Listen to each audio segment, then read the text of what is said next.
या देवी सर्वभूतेषु मां कालरात्रिरूपेण संस्थिते नमस्तस्यै नमो नमः। या देवी सर्वभूतेषु मां कालरात्रिरूपेण संस्थिते नमस्तस्यै नमो नमः। जय माता दी। आप सभी पर माँ भगवती की कृपा, माँ कालरात्रि की कृपा सदा बनी रहे। आप सभी को नवरात्रि के 7वें दिन की हार्दिक शुभकामनाएं। माता रानी आप सभी का कल्याण करें। दोस्तों, आज की वीडियो में हम बात करेंगे शारदीय नवरात्रि 2025 के 7वें दिन के लिए पूजा का शुभ मुहूर्त क्या है और राहु काल का समय क्या रहेगा। नवरात्रि के 7वें दिन की पूजा विधि क्या रहेगी।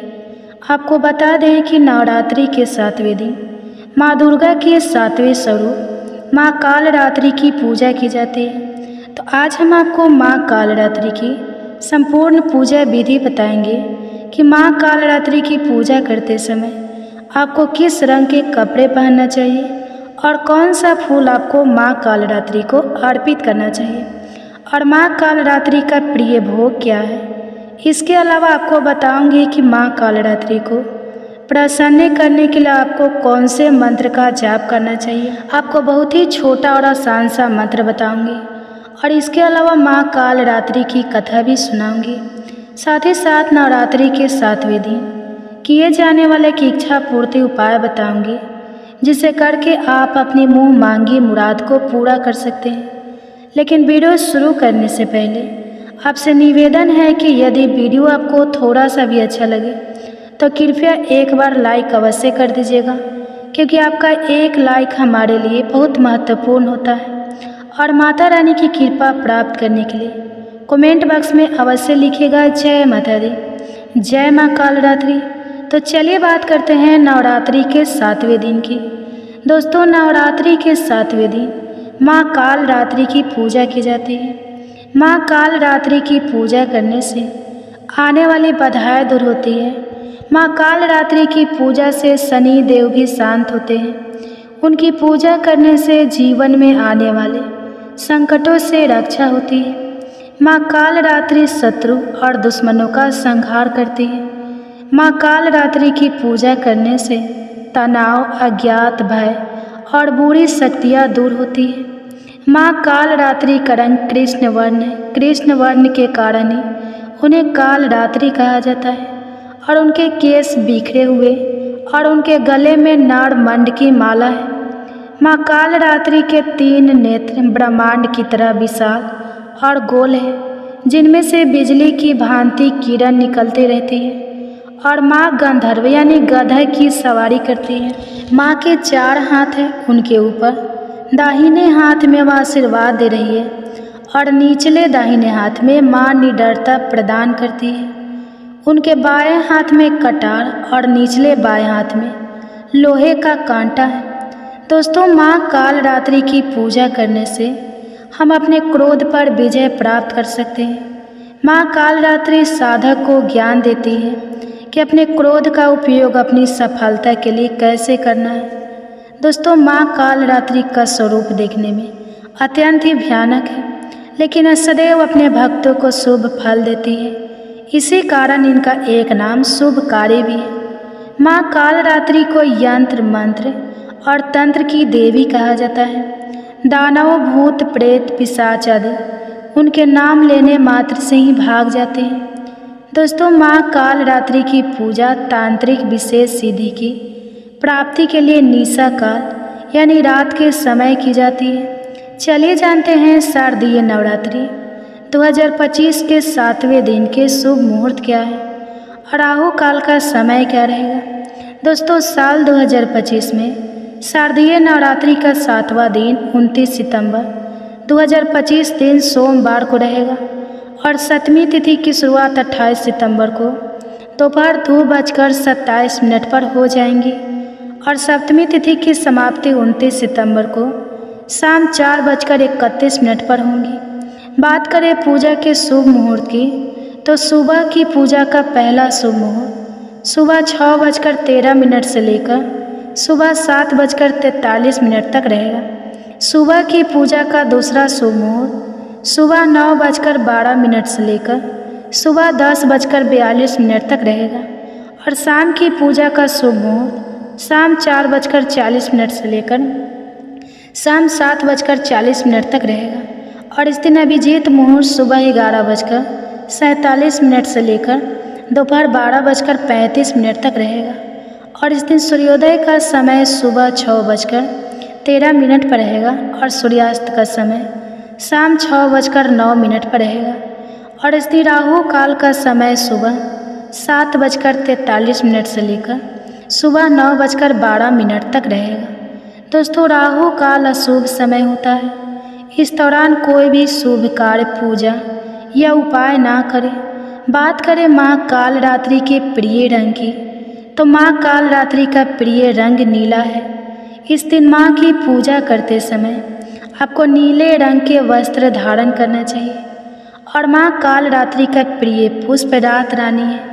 इसके अलावा आप कोई भी नीले रंग के पुष्प भी अर्पित कर सकते हैं। और बात करें भोग की, तो माँ कालरात्रि का प्रिय भोग गुड़ है। इस दिन माँ को गुड़ या गुड़ से बनी मिठाई का भोग लगाए। दोस्तों, नवरात्रि के 7वें दिन भी आपको सर्वप्रथम कलश और सभी देवी देवताओं का पूजन करना है। दोस्तों, सप्तमी की पूजा अन्य दिनों की तरह ही होती है, परंतु रात्रि में विशेष विधान के साथ देवी की पूजा की जाती है। अब सर्वप्रथम एक लकड़ी की चौकी पर स्वच्छ वस्त्र बिछाकर माँ कालरात्रि की प्रतिमा स्थापित करें और उन्हें रोली अक्षत आदि लगाएं। इस दिन माँ को कृष्ण कमल या कोई भी नीले रंग का फूल अर्पित करें। इसके बाद पान, सुपारी, लौंग, इलायची आदि चढ़ाएं।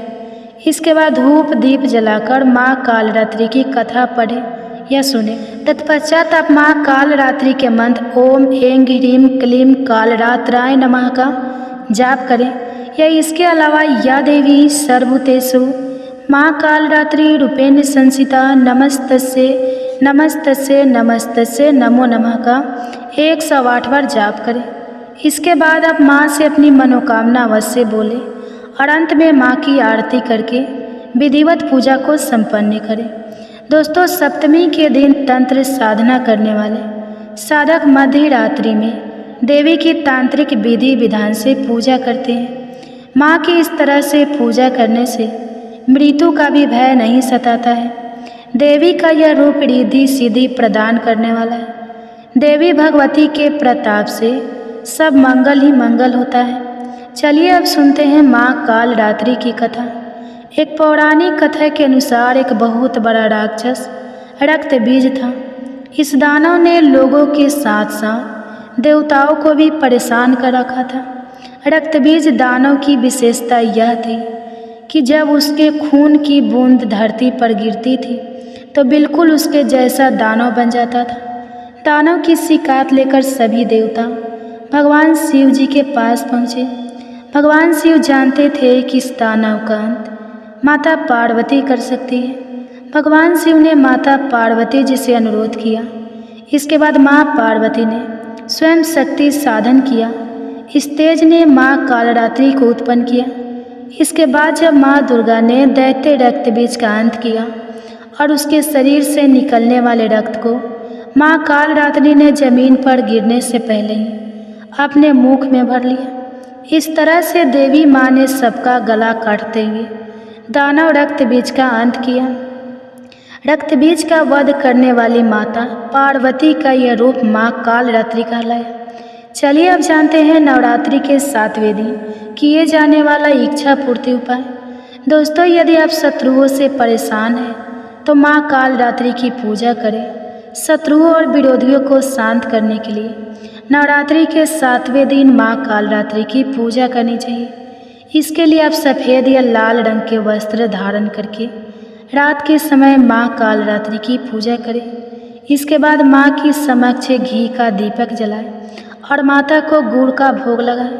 तत्पश्चात आप 108 बार नमः मंत्र यानी ओम ह्रीं ह्रीं क्लीं चामुंडाय बिच्छे का जाप करते जाएं और एक एक लौंग माँ को चढ़ाते जाएं। इस तरह से आप 108 लौंग चढ़ाएं और 108 बार नवाय मंत्र का जाप करते जाएं। जाप पूरा होने के बाद आप इन 108 लौंग को एकत्रित करके अग्नि में डाल दें इस उपाय को करने से आपके शत्रु विरोधी शांत होंगे, साथ ही आपको साहस और वीरता भी प्राप्त होंगे और आपको हर कार्य में सफलता भी मिलेंगी। तो बोलो माँ कालरात्रि की जय। तो दोस्तों, ये जानकारी आपको अच्छी लगी तो कमेंट में जय माता दी जरूर लिखें, और अगर आपका कोई सवाल है तो उसे कमेंट बॉक्स में अवश्य पूछ लें। तो अब सुनिए माँ कालरात्रि की दूसरी कथा। कथाओं के अनुसार शुभ और निशुंभ और रक्त बीज नामक 3 दुष्ट दैत्य थे। इन तीनों ने मिलकर तीनों लोकों में हाहाकार मचा दिया था। समस्त प्राणियों और देवताओं के सामने जीवन संकट उत्पन्न हो गया था। इन दुष्ट दैत्यों के बल के आगे कोई भी अस्त्र शस्त्र टिक नहीं पा रहा था। अंत में परेशान होकर सभी देवतागण भगवान शिव के पास पहुँचे और उनसे समस्त प्राणियों और अपने प्राणों की रक्षा की गुहार लगाई। शिव जी ने देवताओं की व्यथा को समझते हुए उन्हें शीघ्र ही इस संकट से छुटकारा दिलाने एवं समस्त प्राणियों की सुरक्षा का वचन दिया। शिव शंकर जी को पता था कि इन दैत्यों का संहार माता पार्वती ही कर सकती है। इसके बाद भगवान शिव ने माता पार्वती से कहा, हे देवी, आप आदि शक्ति जगत जननी है। आपके तेज का सामना तीनों लोकों में कोई नहीं कर सकता है। आप इन दुष्ट राक्षसों का वध करके इस सृष्टि की रक्षा करें। शिव जी की आज्ञा पाकर माता पार्वती ने दुर्गा देवी का रूप धारण किया तथा शुंभ और निशुंभ और रक्त बीज का वध करने निकल पड़ी। मगर उन दानवों को समाप्त करने में एक विकराल समस्या थी। रक्त बीज को यह वरदान मिला हुआ था कि जहाँ भी उसके रक्त की एक भी बूंद नीचे गिरेगी वहाँ रक्त बीज जैसा दूसरा दानव उत्पन्न हो जाएगा, जिसके कारण उसका वध करना अत्यंत कठिन हो जाता था। माँ दुर्गा ने दानव की सेना का संहार करना आरंभ कर दिया और भीषण युद्ध हो रहा था। ऐसा लगता था जैसे पृथ्वी रक्त से लाल हो जाएगी। माँ दुर्गा अपने सिंह पर सवार होकर दानव के खेमे में प्रलय मचा रही थी। उनका रुद्र रूप देखकर दानव भय से काँप रहे थे। चारों तरफ रक्त और लाशों का अंबार लग गया था। सभी दानव काल के गाल में समा गए, मगर असल कार्य तो रक्त बीज का वध करना था। अब देखिए, माता दुर्गा जब भी रक्त बीज पर प्रहार करती वह हंसने लगता और जहाँ भी धरती पर उसका रक्त गिरता सैकड़ों रक्त बीज पुनः उठकर माता से युद्ध करने लगते। माता समझ गए इसका वध करने के लिए इसका रक्त भूमि पर नहीं गिरने देना है। आदिशक्ति माता दुर्गा ने उसी क्षण अपने तेज से माता कालरात्रि को उत्पन्न किया और जैसे ही माँ दुर्गा ने रक्त बीज का सर काटा, कालरात्रि ने उसका रक्त नीचे गिरने से पहले ही अपने मुंह में भर लिया और दूसरा रक्त बीज उत्पन्न ही नहीं हो सका। इस प्रकार माँ दुर्गा की स्वरूप कालरात्रि प्रकट हुई और रक्त बीज का वध हुआ। तभी से माता कालरात्रि देवी के 7वें स्वरूप के रूप में स्थापित हुई। प्रिय भक्तजनों, इस दिन जो भी साधक व्रत करता है और माता की कथा का श्रवण करता है, उनका पूजन करता है, उसके लिए ब्रह्मांड की समस्त सिद्धियों का द्वार खुलने लगता है। उसके समस्त पापों का और विघ्नों का नाश हो जाता है। उसे अभय पुण्य लोकों की प्राप्ति होती है। माँ कालरात्रि दुष्टों का विनाश करने वाली है। नवरात्रि के 7वें दिन माँ कालरात्रि की पूजा की जाती है। कालरात्रि देवी दुर्गा का ही एक रूप है, जिसे दैत्य रक्त बीज के वध के लिए माता ने अपने तेज से उत्पन्न किया था। माँ दुर्गा की 7वीं शक्ति कालरात्रि के नाम से जानी जाती है। इनका शरीर का रंग काला है, जो अंधकार का प्रतीक है। इनके बाल बिखरे हुए हैं, जो इनकी उग्रता का प्रतीक है। इनके गले में बिजली की माला है, जो इनकी शक्ति का प्रतीक है। इनकी 3 आँखें हैं, जो इनके ज्ञान और दृष्टि का प्रतीक है। इनके नासिका के श्वास प्रवास से अग्नि की भयंकर ज्वालाएं निकलती रहती है। इनका वाहन दर्पगज है। भयानक है, लेकिन यह सदैव शुभ फल ही देने वाली है। इसी कारण इनका नाम शुंभकरी भी है। अतः इनसे भक्तों को किसी प्रकार से भी भयभीत तथा आतंकित होने की कोई आवश्यकता नहीं है। यह माता पूर्णतः ममतामयी है। तो प्रेम से बोलिए जय माँ कालरात्रि। ओम नमः शिवाय। प्रिय भक्तगणों, आइए अब सुनते हैं माता काली की दूसरी कथा। एक समय दारुक नाम के पापी असुर ने ब्रह्मा जी की तपस्या करके उन्हें प्रसन्न कर लिया। ब्रह्मा जी से पाए वरदान के कारण दारुक अत्यंत बलशाली हो गया। वह देवताओं और ब्राह्मणों को परेशान करने लगा। वह उन पर अत्याचार करने लगा और धार्मिक अनुष्ठान यज्ञ बंद करवा दिए और स्वर्ग को चला गया। सभी देवता विचलित होकर ब्रह्मा जी और विष्णु जी के पास सहायता मांगने के लिए चले गए। ब्रह्मा जी ने बताया कि दारुक का नाश सिर्फ स्त्री के हाथ से ही हो सकता है। सभी बड़े बड़े देवता भी उससे युद्ध में हार चुके थे।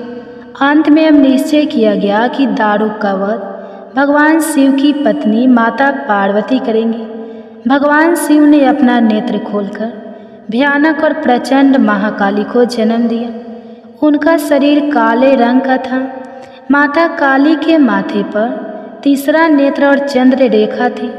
उनके हाथों में त्रिशूल और कई प्रकार के अस्त्र थे। महाकाली के प्रचंड रूप को देखकर थर थर कांपने लगे और वहां से भागने लगे। युद्ध में दारुक महाकाली से पराजित हुआ और इस तरह उस दुष्ट का अंत हुआ।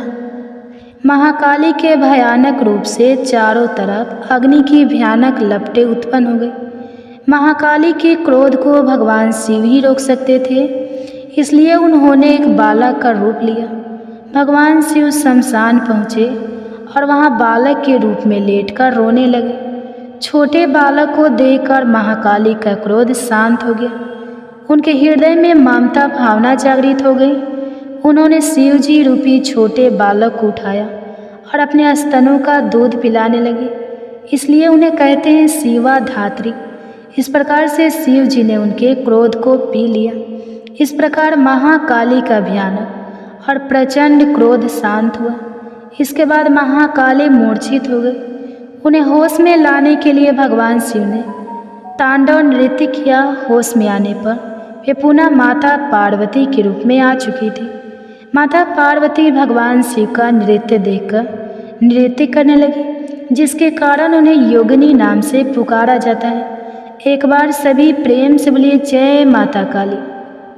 प्रिय भक्तजनों, आइए अब सुनते हैं माता काली की बड़ी ही दुर्लभ और चमत्कारी कथा। सुंदरपुर नामक एक बहुत ही सुंदर नगर था। उस नगर में माता काली का एक विशाल और भव्य मंदिर था और उस मंदिर के बाद चारों तरफ जंगल और झाड़ियों का इतना गहन साम्राज्य था कि शाम के समय उधर कोई भी भूले भटके से नहीं जाता था। यहाँ तक कि मंदिर के पुजारी भी धुंधला छाने से पहले ही मंदिर में दिया जलाकर आरती वगैरह करके माता को शयन करा के जल्दी से विदा हो जाते थे। उसी मंदिर के पास एक नहर था। नहर के उस पार उसी गांव में एक ब्राह्मण रहते थे, जो कि माता काली के बहुत बड़े भक्त थे। स्वभाव से अत्यंत भोले और कुल देवी माता काली के अनन्य भक्त थे। लोगों के लाख मना करने के बाद भी जरा गर्मी बरसात मौसम कैसा भी हो, रात को भोजन करके सोने से पहले वे नहर पार करके मंदिर में माथा टेकने जरूर जाते थे। ऐसे ही पौष की एक सर्द रात थी। वातावरण में गहरी धुंध छाई हुई थी, क्योंकि उस समय घड़ी का उतना चलन नहीं था। तो ब्राह्मण देव भोजन करने के बाद अपने खेत की रखवाली तथा माता का दर्शन करने के लिए वहां पर चले आए। खेत में फसलों की रखवाली करते हुए उन्हें काफ़ी समय हो गया। आसमान में कोहरे की वजह से चांद दिखाई नहीं दे रहा था, सो समय का ठीक ठीक अंदाज़ा नहीं लग पाया और शरीर पर कंबल डाले ब्राह्मण देव रोज की तरह मंदिर की ओर बढ़ चले, क्योंकि उस समय नहर में पानी घुटनों से ज़्यादा नहीं था, तो पार करने में ज़्यादा परेशानी नहीं हुई। जाड़े की उसी रात जब वह मंदिर के पास पहुँचे, दूर दूर तक सन्नाटा छाया हुआ था। एक पल तो उनका शरीर भय के मारे गनगो गई। थोड़ी देर में उन्हें आभास हुआ कि उनके आसपास कई सारे लोगों का जमावड़ा हो चुका है, जो आहिस्ते आहिस्ते उन्हें अपने घेरे में लेने के लिए अपना घेरा तंग कर रहे हैं। ब्राह्मण देव ने कहा, हे माँ, कि आज की रात तुम्हारे धाम पर ही मेरी जीवन लीला समाप्त हो जाएंगी। उन्होंने मन ही मन माता से गुहार लगाई और तब बात उन्हें लगा कि वे दुष्ट आत्माएं बस उन्हें दबोचने ही वाली हैं। अचानक मंदिर के अंदर रखे हुए नगाड़े अनायास ही जोर जोर से बजने लगे। ब्राह्मण चौंक गए और सोचा कि रात के इस वक्त मंदिर में कौन बैठा है नगाड़ा बजाने के लिए। उन्होंने अपनी आंखें खोली, आसपास किसी का नामो निशान तक नहीं था। सहसा उनकी नज़रें मंदिर के द्वार की ओर उठी। कपाट चौखट खुला हुआ था और उसमें से साक्षात माता काली बाहर आ रही थी। माता काली ने कहा, क्या रे ब्राह्मण, यही समय मिला तुझे मेरे पास आने का? जानता नहीं यह मेरे शयन का समय है। अभी मुझे थोड़ी सी ही देर हो जाती तो तू जिंदा नहीं रहता। फिर कल को लोग यही कहते कि माता काली का इतना बड़ा भक्त था और उन्हीं के धाम पर उसके प्राण ना बच पाए। माता की बातें सुनकर ब्राह्मण ने कहा, माई, यह तो मेरे रोज का नियम है, आज कैसे तोड़ देता। ब्राह्मण माता की देख कर निहाल हो गए और उनके चरणों में लौटने पोटने लगे। माता ने कहा, पगली, रोज से आज ज़्यादा देर हो गई है, अभी आधी रात का समय हो चला है। ब्राह्मण ने कहा, माई, गलती हो गई मुझे, समय का पता ही नहीं चला, पर क्या करूं, जब तक आपके दर्शन नहीं कर लेता मुझे संतोष ही नहीं मिलता। माता काली ने कहा, जानती हूँ पगले, इसलिए तो पहली बार किसी के सामने साक्षात आई हूँ, पर तू यह भी मूर्खता छोड़ दे। आधी रात में इस तरह से मेरे दर्शन करने के लिए मत आया कर। तो मुझे अपने स्थान से ही याद कर लिया कर, मेरा ध्यान कर लिया कर, मैं तेरे पास चली आऊँगी। ब्राह्मण ने कहा, माता, यह तो मेरी भक्ति है। तो माता रानी ने उससे कहा, निस्संदेह तुम्हारा ही भक्ति उत्कृष्ट है, इसलिए तो कह रही हूँ, अब आज के बाद तुझे रात में यहाँ आने की कोई आवश्यकता नहीं। तो घर से ही मुझे प्रणाम कर लेना, मैं स्वीकार कर लूँगी। जब दर्शन करने का जी चाहे दिन में आ जाना। ब्राह्मण ने कहा, माई, क्षमा करना, आपने मुझे साक्षात दर्शन दिए हैं, जीवन धन्य हो गया। अब आपको कष्ट देकर मुझे नरक में नहीं जाना, आप वापस मंदिर में जाइए, मैं घर चला जाऊंगा। इस प्रकार से ब्राह्मण ने हाथ जोड़ते हुए विनती की और माता ने कहा, तो चुपचाप घर चल, मैं तुझे घर छोड़कर ही आऊँगी। फिर आगे आगे माता काली और पीछे पीछे ब्राह्मण देव दोनों नहर के पास पहुँचे ही थे कि ब्राह्मण का शरीर झनझना गया। सामने से सफ़ेद धोती और खड़ाऊ पहने एक वृद्ध आदमी आ रहे थे। उन्होंने आगे बढ़कर माता देवी के चरण स्पर्श किए। फिर माता देवी ने सारी बातें बता दी। ब्राह्मण ने आगे बढ़कर वृद्ध के चरणों में माथा पटका। उसने कहा, हे देवता, आप कौन हैं? मैंने आपको पहचाना नहीं। बदले में जवाब माता रानी ने दिया, अरे यही तो तुम्हारे गांव के देवता है, कभी देखे नहीं तो पहचानोगे कैसे? रात की पहर जब मेरा शयन करने का समय होता है, यह पूरे गांव क्षेत्र का भ्रमण करते हैं ताकि कि कुछ अनिष्ट ना हो। ग्राम देवता मुस्कुराए और बोले, माई, अब आप अपने धाम पर जाइए, मैं इसे गांव छोड़कर आता हूँ। प्रिय भक्तजनों, ब्राह्मण का तो जैसे भाग्य ही उदय हो गया था। माता के चरणों में देर तक पड़े अश्रु बहाते रहे। फिर ग्राम देवता के साथ गांव के समीप आए। ग्राम देवता ने कहा, हे ब्राह्मण, अब तो घर जा, जब भी मन से याद करे हम लोग तुम्हारे पास होंगे, लेकिन अंधेरी रात में अपने प्राणों को संकट में डालकर हम लोगों के पास आने की गलती दोबारा मत करना। ब्राह्मण ने कहा, बाबा, जब आप और माता साथ में हैं तो मुझे क्या सोचना। इससे प्रसन्न होकर ग्राम देवता ने कहा, इसी निर्दोष विश्वास ने तो तुम्हारी रक्षा की है बच्चे, लेकिन इसका यह अर्थ नहीं कि तू अपने प्राण जानबूझकर संकट में डाले। मनुष्य को विधाता ने इसलिए विवेकशील बनाया है ताकि वह ऊंच नीच का भेद कर सके। समय अनुकूल आचरण सबको करना चाहिए। तुम्हारी आस्था प्रशंसनीय है, इसलिए कहता हूँ, रात को या खराब मौसम में अपने घर से ही याद कर लेना हमें और माता काली को। बाकी जब भी जी चाहे चले आए। यह कहकर ग्राम देवता गांव की सीमा से लौट चले। उस घटना के बाद ब्राह्मण देवता का जीवन धारा ही बदल गई। माता काली और ग्राम देवता के आशीर्वाद से वह ब्राह्मण खुशहाल और धनवान हो गया। उसके घर उसके अनेक संतानों ने जन्म लिया और वह माता काली का अनन्य भक्त हो गया। ओम नमः शिवाय। जय माता काली, जय हो ग्राम देवता। प्रिय भक्तगणों, आइए अब सुनते हैं दूसरी कथा माता रानी का। बहुत समय पहले की बात है। किसी गांव में एक कुम्हार अपनी पत्नी और अपने 9 महीने के बच्चे के साथ रहता था। कुम्हार माता दुर्गा का बहुत बड़ा भक्त था। कुम्हार माता दुर्गा की प्रतिमा बनाकर उसे बाजार में बेचकर अपनी जीविका चलाता था। कुम्हार और उसकी पत्नी हर रोज माता दुर्गा की पूजा किया करते थे।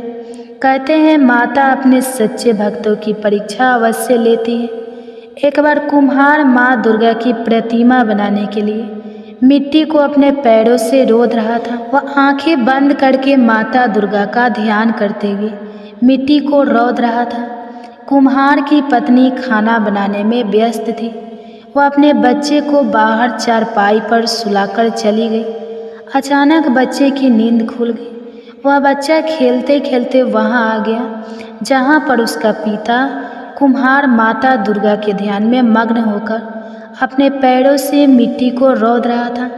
अचानक कुम्हार का बेटा उसके पैरों के नीचे आ गया और कुम्हार ने अपने बच्चों को ही अपने पैरों से मिट्टी के साथ रौंद दिया। कुम्हार का पैर और मिट्टी खून से सन गए। अचानक जब वह बच्चे की माँ भोजन पकाकर बाहर आई तब उसका बच्चा चारपाई पर नहीं मिला। इसलिए वह अपने पति के पास पहुँची जहाँ वह मिट्टी को रौंद रहा था। अचानक उसका ध्यान कुम्हार के पैर पर पड़ गया। वह कुम्हार के हाथ को पकड़कर मिट्टी से बाहर खींच लेती है। तब जाकर कुम्हार अपनी होशो हवास में आता है। यह देखकर कुम्हार और उसकी पत्नी बेटे को हाथ में लेकर रोने लगे कि मैंने यह क्या कर दिया, अपने ही बच्चे को मार दिया। माता दुर्गा की प्रतिमा के सामने जाकर वह रोने और गिड़गिड़ाने लगा। कुम्हार बोला कि मैं तो आपके ही ध्यान में मग्न था। यदि हमारा बच्चा हमें नहीं मिला तो हम दोनों अपनी जान दे देंगे। माता दुर्गा दोनों की प्रार्थना सुनकर प्रकट हुई। उसी मिट्टी से कुम्हार के बच्चे जैसा एक पुतला तैयार किया और माता रानी ने अपनी शक्ति से उस पुतले में प्राण डाल दिए। कुम्हार और उसकी पत्नी अपने बच्चे को पाकर बहुत प्रसन्न हुए और माता रानी का जयकार लगाने लगे। देवी माँ अपने भक्तों की परीक्षा अवश्य लेती है। तो एक बार प्रेम से बोलिए माँ भवानी की जय। ओम नमः शिवाय। जय माता दुर्गा। तो आज मैं अब आपको सुना रही हूँ नवरात्रि में सुनी जाने वाली श्री दुर्गा सप्तशती पाठ का अध्याय। दुर्गा सप्तशती पाठ का अध्याय 1, 2 और 3 का वर्णन। तो सबसे पहले आप सुनिए अध्याय 1। इस अध्याय में मेधा ऋषि का राजा शरद और समाधि के देवी की महिमा बताने का वर्णन है। महर्षि मार्कंडेय जी बोले, सूर्य के पुत्र सवर्ण की उत्पत्ति की कथा विस्तार पूर्वक कहता हूँ। सुनो सवर्ण, महामाया की कृपा से जिस प्रकार मनवंतर के स्वामी हुए उसका भी हाल सुनो। पहले सौरोचस नामक राजा था। वह प्रजा को अपने पुत्र के समान मानते थे, तो भी कोलाद विध्वंसी राजा उनके शत्रु बन गए। दुष्टों को दंड देने वाले राजा सूरत की उनके साथ लड़ाई हुई। कोला विध्वंसों की संख्या में कम होने पर भी राजा शरद युद्ध में उनसे हार गए। तब वो अपनी नगर में आ गए। केवल अपने देश का राज्य ही उनके पास रह गया और वह उसी देश के राजा होकर राज्य करने लगे। किंतु उनके शत्रुओं ने उन पर वहां आक्रमण किया। राजा को बलहीनता ने राजा की सेना और खजाना अपने अधिकार में कर लिया। राजा सूरत अपने राज्य अधिकार को हारकर शिकार खेलने के बहाने घोड़े पर सवार होकर वहाँ से एक भयंकर वन की ओर चले गए। उस वन में उन्होंने महर्षि मेधा का आश्रम देखा। वहाँ मेधा महर्षि अपने शिष्यों तथा मुनियों से सुशोभित बैठे हुए थे और वहाँ कितने ही हिंसक जीव परम शांति भाव से रहते थे। राजा सूरत ने महर्षि मेधा को प्रणाम किया और महर्षि ने भी उनका उचित सत्कार किया। राजा सूरत महर्षि के आश्रम में कुछ समय तक ठहरे।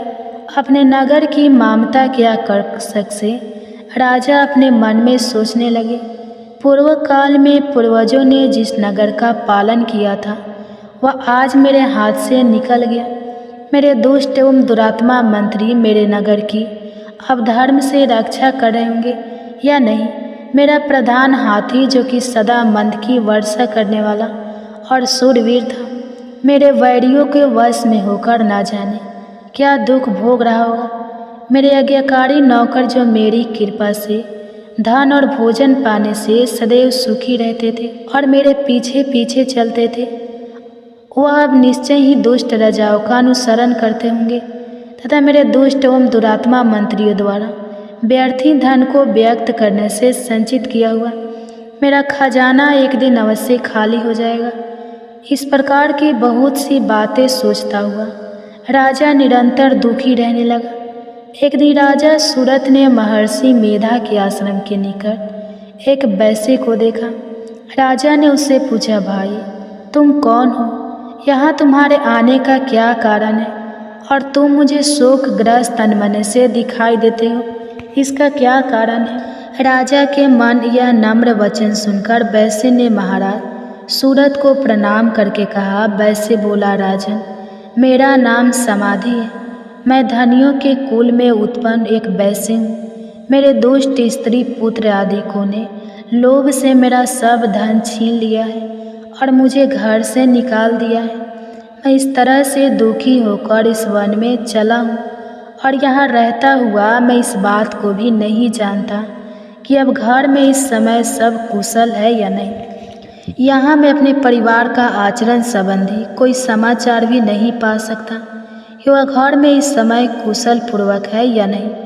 मैं अपने पुत्रों के संबंध में यह भी नहीं जानता कि वह सदाचारी है या दुराचार में फंसे हुए हैं। राजा बोले, जिस धन के लोभी स्त्री पुत्रों ने तुम्हें घर से निकाल दी है, फिर भी तुम्हारा मन उनसे क्यों प्रेम करता है?